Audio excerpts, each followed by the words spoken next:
안녕하십니까? 인생의 복잡한 문제들을 말씀으로 단칼에 해결해주는 김종근 목사의 쾌도 남마입니다.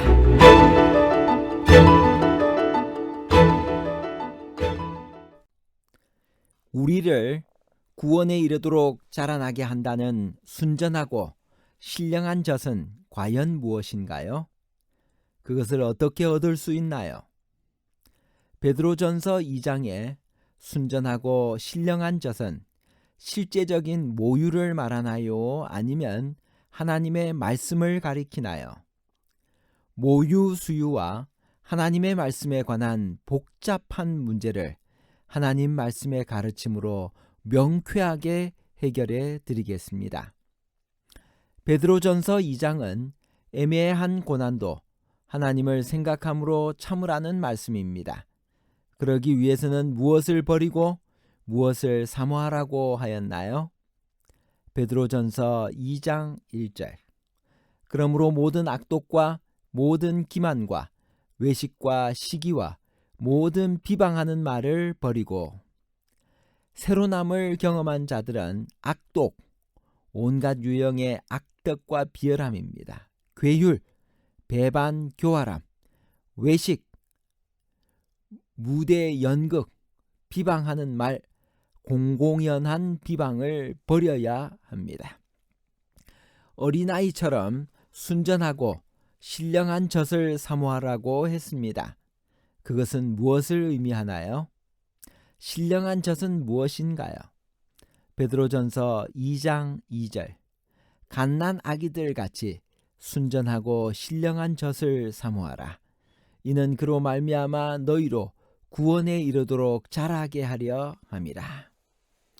순전하고 신령한 젖은 무엇을 말하는 것일까요? 순전하다는 헬라어 아돌로스는 부정접두어 아와 돌로스의 합성어입니다. 돌로스는 베드로전서 2장 1절에서 괴휼이란 뜻으로 쓰였기 때문에 아돌로스는 괴휼과 반대되는 말로서 속임이 없고 순수한 것을 말합니다. 신령한에 해당하는 로기코스는 말씀, 이성, 교리 등의 뜻을 가지고 헬라어 로고스에서 파생된 말로 그 해석이 다양합니다. 칼뱅이나 벵겔은 말씀의 젖으로 해석합니다. 어떤 학자들은 이치에 합당한 젖으로 해석하기도 하지만 바로 베드로전서 1장 23절을 보면 신령한 젖은 하나님의 말씀으로 보는 것이 가장 문맥에 맞습니다. 또한 성경은 하나님의 말씀을 먹는 것으로 묘사했으며 사모하라는 말씀과 구원에 이르도록 자라게 한다는 말씀을 볼 때 하나님의 말씀을 가리키는 것으로 가장 알맞기 때문입니다. 갓난 아이들은 젖을 사모하며 순전한 젖을 넉넉히 먹어야 건강하게 자랄 수 있습니다. 이와 마찬가지로 교회의 성도들은 어린 아이가 젖을 갈망하듯이 규칙적으로 영적 영양이 풍부한 하나님의 말씀을 사모해야 합니다. 그래야 날마다 믿음이 자라고 마침내 영원한 구원에 이를 때까지 영적 성장을 이룩할 것입니다. 베드로전서 2장 3절에 너희가 주의 인자하심을 맛보았으면 그리하라는 말씀은 시편 34편 8절에서 인용한 말씀으로 인자하심을 맛본다는 말은 베드로전서 2장 2절과 연결하여 마치 어린아이가 엄마의 젖을 맛보면 맛볼수록 더욱 사모하게 되는 것 같이 하나님의 말씀을 맛보는 경험을 말하는 것입니다. 한번 하나님의 말씀의 깊은 맛을 경험한 사람들은 더욱더 그 말씀을 사모할 것이며 그 구원 안에서 성숙해 갈 것입니다. 요약하면 구원을 얻은 사람은 날마다 자라나야 합니다. 갓난아이처럼 순전하고 신령한 젖을 사모하여 구원에 이르도록 자라나야 합니다. 순전하고 신령한 젖은 무엇을 말하는 것일까요? 바로 베드로전서 1장 23절을 보면 신령한 젖은 하나님의 말씀으로 보는 것이 가장 문맥에 맞습니다. 또한 성경은 하나님의 말씀을 먹는 것으로 묘사했으며 사모하라는 말씀과 구원에 이르도록 자라게 한다는 말씀을 볼 때 하나님의 말씀을 가리키는 것이 가장 알맞기 때문입니다. 베드로전서 2장 3절에 너희가 주의 인자하심을 맛보았으면 그리하라는 말씀은 무슨 뜻일까요? 베드로전서 2장 3절 너희가 주의 인자하심을 맛보았으면 그리하라. 시편 34편 8절 너희는 여호와의 선하심을 맛보아 알지어다. 그에게 피하는 자는 복이 있도다. 히브리서 6장 5절 하나님의 선한 말씀과 내세의 능력을 맛보고도.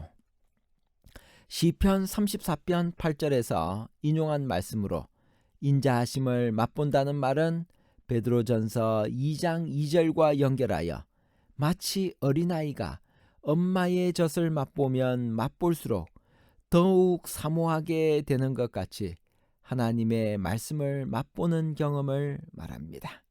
한번 하나님의 말씀의 깊은 맛을 경험한 사람들은 그 의미를 이해하게 될 것입니다. 선하심을 맛보아 알라라고 했는데 이 선하심은 히브리어로 토브입니다. 은혜로운, 친절한, 다정한 등과 같은 광범위한 특성을 포괄하는 단어입니다.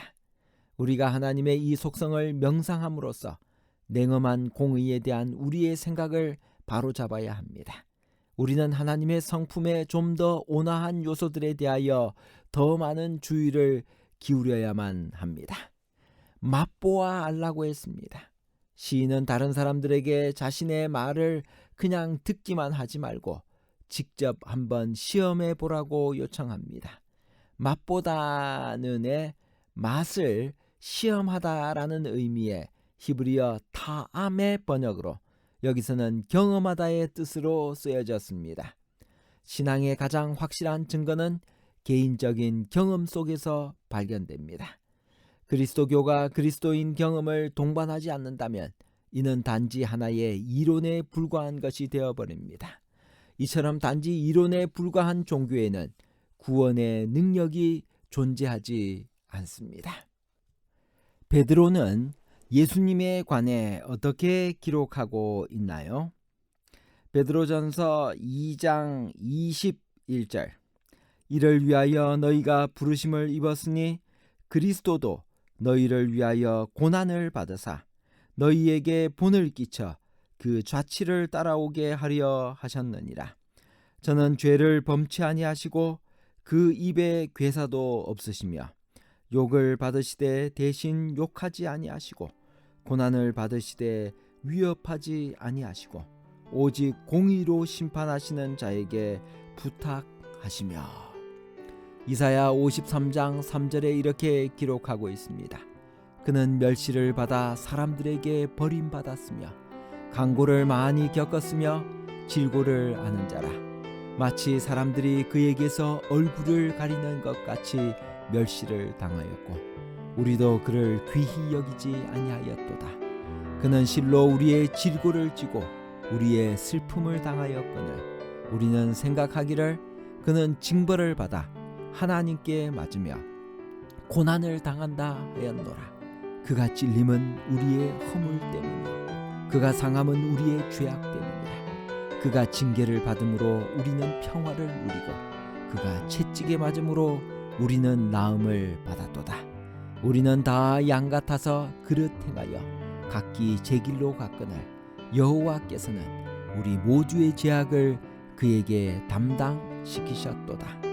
요약하면 베드로전서 2장 22절에서 그는 죄를 범하지 아니하시고 그 입에 거짓도 없으시며 23절 욕을 당하시되 맞대어 욕하지 아니하시고 고난을 당하시되 위협하지 아니하시고 24절 친히 나무에 달려 그 몸으로 우리 죄를 담당하셨으며 이는 우리로 죄에 대하여 죽고 의에 대하여 살게 하려 하심이라.